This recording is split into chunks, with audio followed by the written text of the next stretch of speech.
Hello guys, मैं दीपा रावत अल्मोड़ा उत्तराखंड की खूबसूरत वादियों में से एक बार फिर से आप सबके बीच आई हूँ। एंड इन्हीं वादियों में उगने वाले अनाजों का राजा है जो उसकी कहानी आप सबके लिए आई हूँ।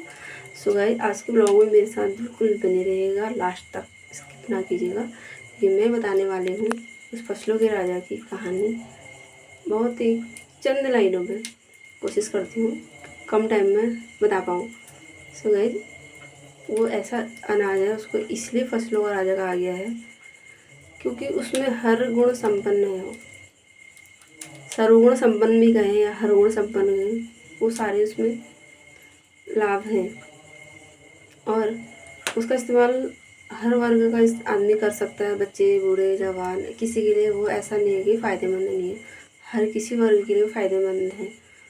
और आज की डेट में अपना उत्तराखंड तो छोड़ो, अन्य स्टेट तो छोड़ो, मतलब पूरा हिंदुस्तान तो छोड़ो, अदर देश भी उसकी डिमांड कर रहे हैं और ये वहाँ सप्लाई हो रहा है। इसलिए हमारे राजा के स्टार बढ़ गए हैं। ये हम लोगों की पहुँच से भी बाहर होते जा रहा है। पहले ये राजा हमारे बीच में रहता था, बहुत ही सामान्य सा राजा था, बट अब इस राजा को बहुत ज़्यादा स्टार मिल चुके हैं।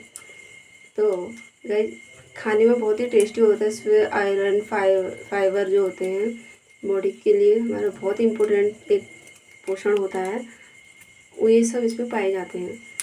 आयरन तो इसमें बहुत ही ज़्यादा होता है एंड फाइबर, कई रोग इससे ही कट जाते हैं।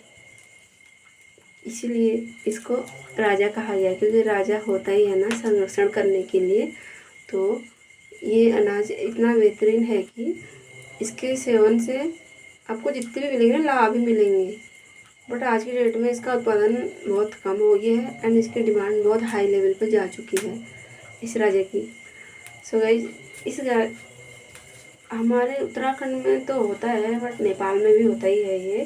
और आज की डेट में इसका उत्पादन यूँ कहेगी बहुत ही कम हो गया है पहले के हिसाब से, क्योंकि जब हम बचपन से देखते आते थे उस हिसाब से और आज के अकॉर्डिंग में यूँ समझो कि कई घरों में तो इसका उत्पादन बंद ही हो गया है। उसके पीछे कई सारे रीजन है, वो बात अलग है। बट हमारी इन रसोइयों की शान, इन तवे के, इन चूल्हों के, इन टोकरियों के, इन परातों के और हमारे शरीर तन मन की शान था वो अनाज, इसीलिए उसको राजा कहा गया है। सो उसको स्पेशली उसकी जो मनाई वनाई होती है ना, इसके ऐसे धूप बत्ती अगरबत्ती उसकी पूजा वूजा करके तब जाके उसमें कुछ हम काम करते थे। तो पूज्य योग्य था ना, इसलिए पूजनीय था हमारे लिए।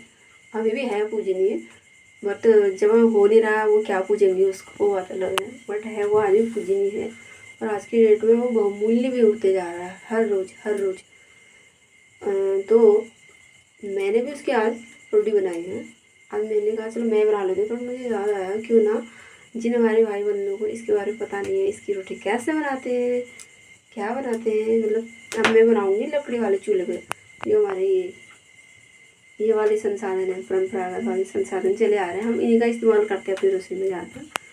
पढ़ने को तो सिलेंडर विलेंडर भी पड़े, बट हम रोटी सब्ज़ी इसी में बनाते हैं। वो कभी कभी इमरजेंसी में कर लिया यूज़, उसमें हमें खाना इसी चूल्हे का ही टेस्ट लगता है। फिर जहाँ पर आए मडवे की बात, यही हमारा है अनाजों का राजा मडवा, कहीं उसको रागी के नाम से भी जानता है। ये हमारे एक मिलेट अनाजों में माना जाता है नंबर 1। इसमें सारी वो खूबियाँ होती हैं, इसलिए हर मिलेट में भी ना नंबर 1 ही है इसका आज भी।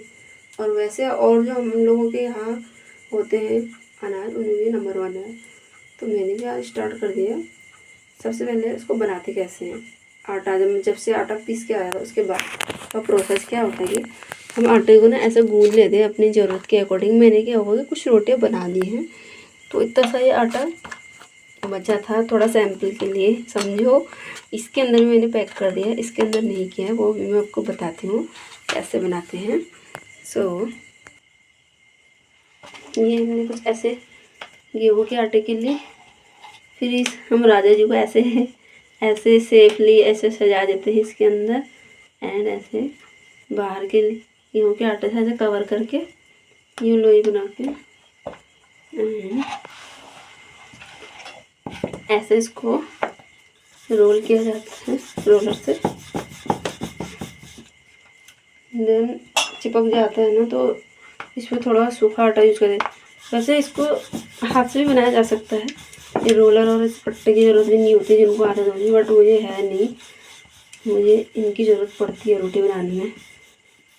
ये तो हल्की सी पटकी देकर ये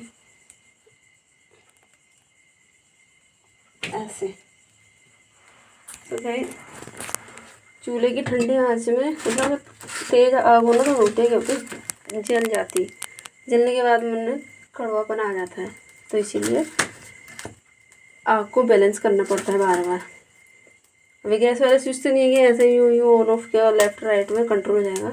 इसमें कई बार आग कम हो गई तो लकड़ी एक्स्ट्रा जोड़ो, ज़्यादा हो गई तो बाहर कम कर दो।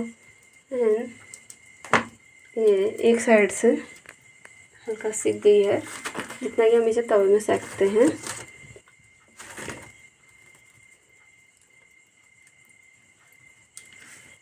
तो जब तो वो सिक रहा है तब तक मैं ये दूसरे लोई में मैंने ऑलरेडी रेडी है ये वाली, इसके अंदर और रागी का आटा लगा के मैंने रखा था पहले ही। जब तक वो तवे में सिक रहा है तब तक हम दूसरी रोटी यहाँ पे रेडी करते हैं तवे में डालने के लिए। मेरी मम्मी गाली देती है कि मैं बहुत सूखा आटा यूज़ करती हूँ, मुझसे बनती नहीं है बिना आटे में लपेटी हुई रोटी, तब तो रोटी मेरे हाथ की अच्छी नहीं होती है। खुद की तारीफ़ कर रही हूँ। हो गया रेडी ऐसे। अब इसे चेक करते हैं। हाँ, ये भी काफ़ी अच्छा ये सिक गया है।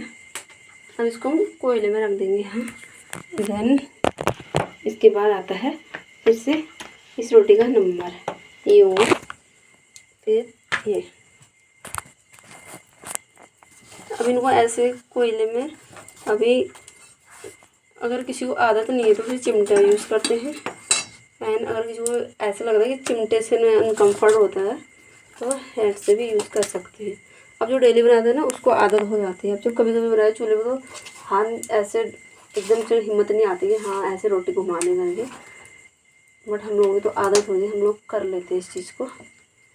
ये रोटी जब सिक जाती है ना तो इसके ऊपर की ओर कुछ उभरे उभरे से छोटे छोटे से ऐसे आते हैं, आप देख सकते हैं ना, ये छोटे छोटे छोटे कुछ निशान थे ऊपर को उभरे हुए से, तो समझ लेंगे कि उधर रोटी सिक गई है, इतने में तवे में सेकनी है। बाकी ये जो चूल्हे में सिकने दी ये सिक गई है, पक के तैयार हो गई है।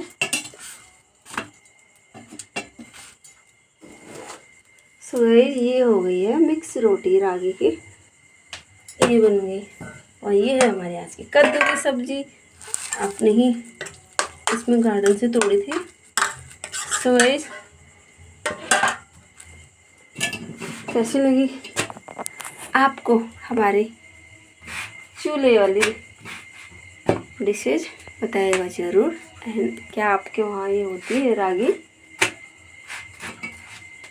ये भी मुझे ज़रूर बताइएगा। क्या क्या आप इसका इस्तेमाल करते हैं। मैंने अक्सर देखा है ना, मैं किसी में भी पूछूं तो लोगों को बताने क्या आलस आता है कि हम इसका यूज़ करते हैं या नहीं करते हैं। हो सकता है उनको ज़रूरी ना लगो बताना कि हम इसका यूज़ करते नहीं करते। आई थिंक हमें ये चीज़ें शेयर करनी चाहिए।